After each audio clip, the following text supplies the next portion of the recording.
সিনেমার শুরুতেই আমরা কোনর নামের একটা ছেলেকে ঘুমাতে দেখি। তখন সে স্বপ্নে প্রবল বাতাসের কারণে তার বাড়ির পাশের চার্চকে ধসে যেতে দেখে, আর ওই ধসের মধ্যে সে তার মাকে বাঁচানোর চেষ্টা করে, কিন্তু সে বাঁচাতে পারে না। তখনই কোনর ভয় পেয়ে ঘুম থেকে জেগে উঠে ওই চার্চটিকে দেখে। পরের দিন সকালে কোনর স্কুলের জন্য তৈরি হয়। তখনই আমরা জানতে পারি যে বেশিরভাগ সময়ই তার মা অসুস্থ থাকে, যার কারণে কোনরকেই নিজের সমস্ত কাজ করতে হয়। স্কুলে হ্যারি নামের একটা ছেলে তাকে খুবই বিরক্ত করে। স্কুল ছুটির পর দুপুরে হ্যারি তার বন্ধুদের নিয়ে কনরকে মারধর করে, কিন্তু কোনর কাউকে এই ব্যাপারে কিছুই জানায় না। কিছুক্ষণ পর বাড়ি ফিরে এসে তার মায়ের সঙ্গে তার দাদুর ফিল্ম প্রজেক্ট কোনো রকমে ঠিক করে কিং কং সিনেমা দেখতে শুরু করে। সিনেমার মধ্যে সে কিং কংকে ওপর থেকে নিচে পড়তে দেখে তার নিজের স্বপ্নের কথা মনে পড়ে যায়। এরপর সে ঘরে এসে চার্চের ছবি আঁকতে শুরু করে। তখন তার হাত থেকে কলমটি নিচে পড়ে যায়, আর তারপর যখনই সে জানালা উঠে দেখে চার্চের পাশের জমি ধসতে শুরু করেছে,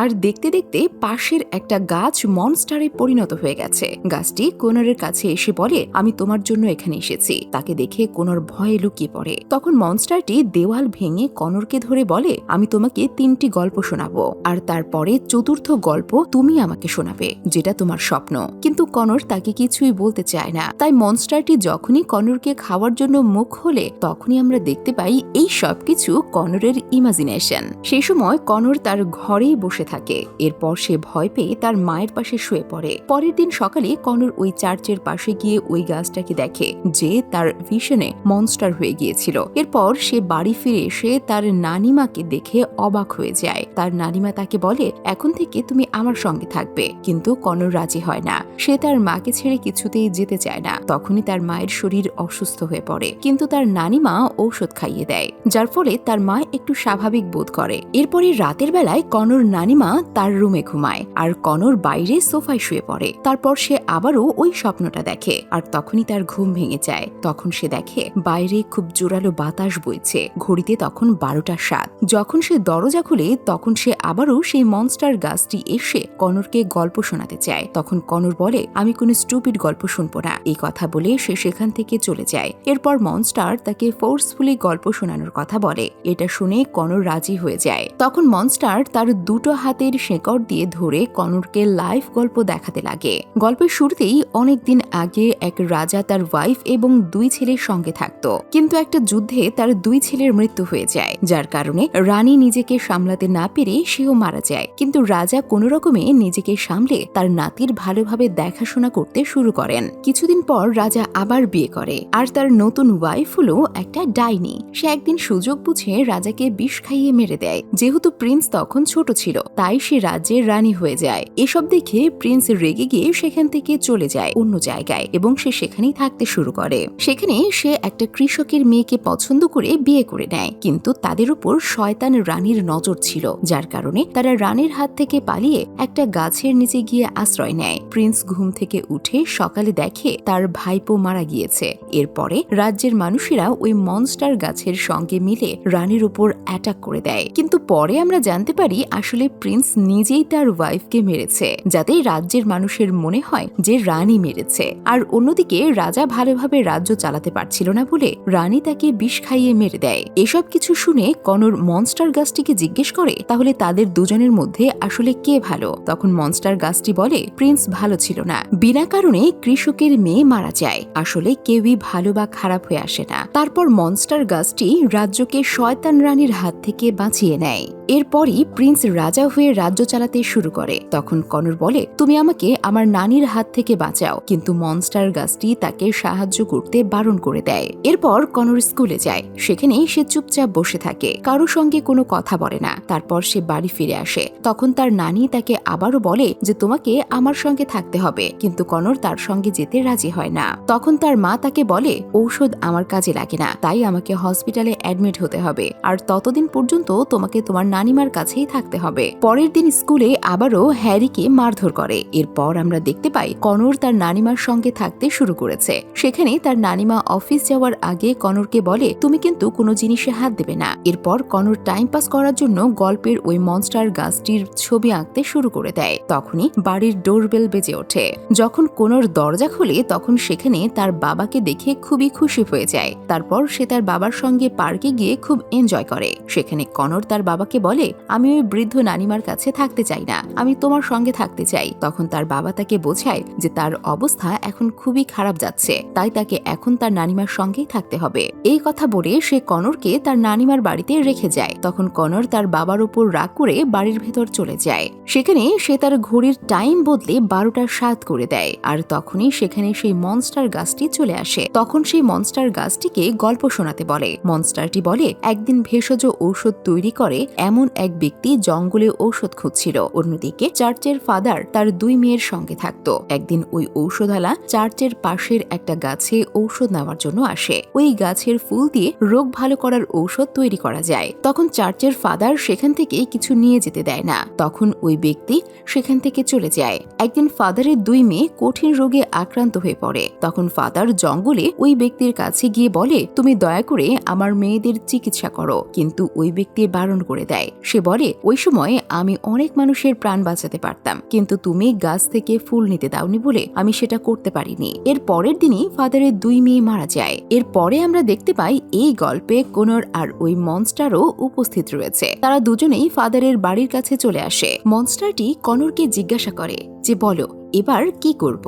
তখন কনর এক এক করে ঘরের সব জিনিস ভাঙতে বলে, আর সে নিজেও একটা স্টিক নিয়ে ঘরের জিনিস ভাঙতে শুরু করে দেয়। আর তখনই আমরা দেখতে পাই আসলে কনর তার নানির ঘরের সমস্ত জিনিস ভাঙছে। যখন কনর জ্ঞান ফেরে তখন সে দেখে ঘরের জিনিস সে ভেঙে দিয়েছে। তখনই সেখানে তার নানিমা চলে আসে আর ঘরের এই অবস্থা দেখে খুবই রেগে যায়। কিন্তু কনরকে সে কোনো কিছু না বলে সেখান থেকে চলে যায়। পরের দিন সকালে তার বাবা বাড়িতে এসে তার জন্য ব্রেকফাস্ট বানায়। তখন তারা ভেঙে যাওয়া সব জিনিস ঠিক করতে শুরু করে। কিছু সময় পর তার বাবার সঙ্গে হাসপাতালে তার মাকে দেখতে যায় কনর। সেখানে তার মা বলে, ডক্টর কিছু ঔষধ চেঞ্জ করে দিয়েছে, যার কারণে আমি এখন কিছুটা ভালো বোধ করছি, কিন্তু জানি না এরকম কতদিন চলবে।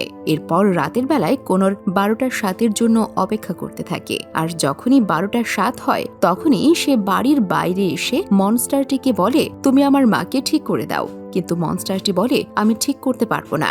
এটা বলে সে সেখান থেকে চলে যায়। পরের দিন কনরের বাবা দূরে কোথাও চলে যাবে, যার জন্য কনর তার বাবাকে বলে, আমার সঙ্গে একটা মনস্টার আছে যে মাকে ঠিক করতে পারবে। এটা শুনে কনরের বাবা বলে, এটা তোমার জাস্ট ইমাজিনেশন, আর তোমার মা এখন লাস্ট স্টেজে চলছে।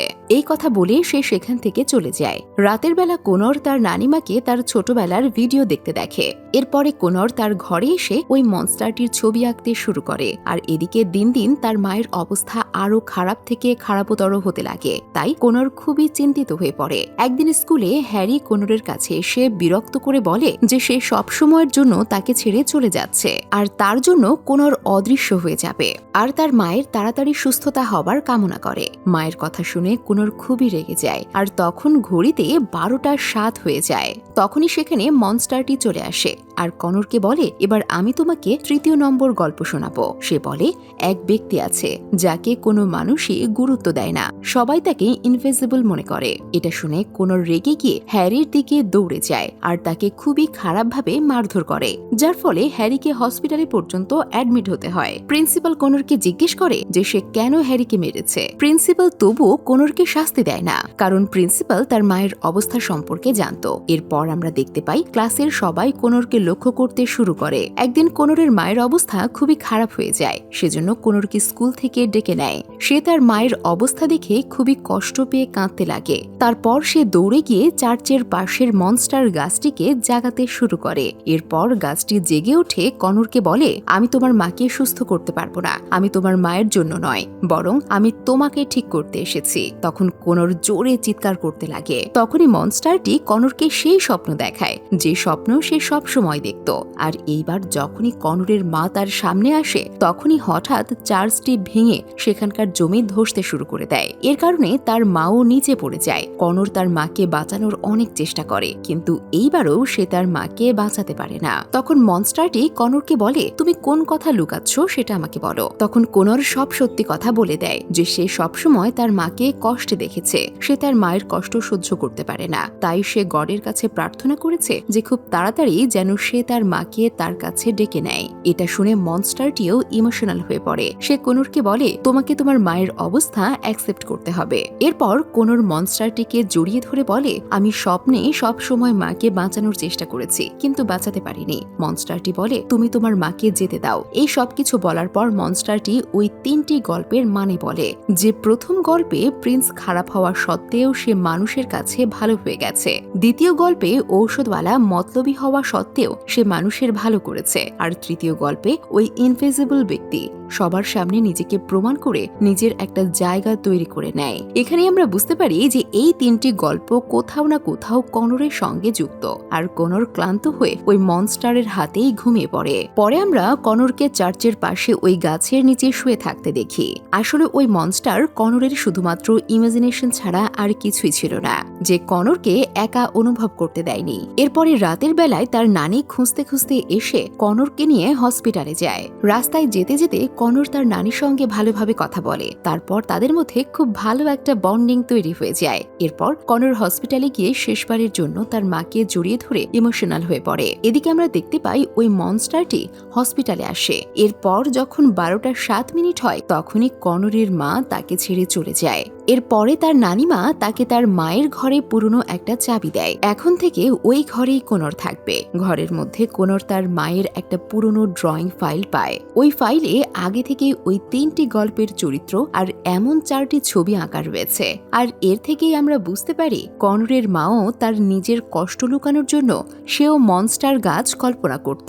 আর এভাবেই সিনেমাটি এখানেই শেষ হয়ে যায়। তো দর্শক, এই ছিল আজকের মুভির এক্সপ্লেনেশন। মুভিটি কেমন লাগলো তা অবশ্যই কমেন্ট করে জানাতে ভুলবেন না। পরবর্তীতে কোন মুভির এক্সপ্লেনেশন দেখতে চান তা আমাদের জানাতে পারেন। দেখা হবে পরবর্তীতে নতুন কোনো ভিডিওতে। সে পর্যন্ত সবাই ভালো থাকুন, সুস্থ থাকুন।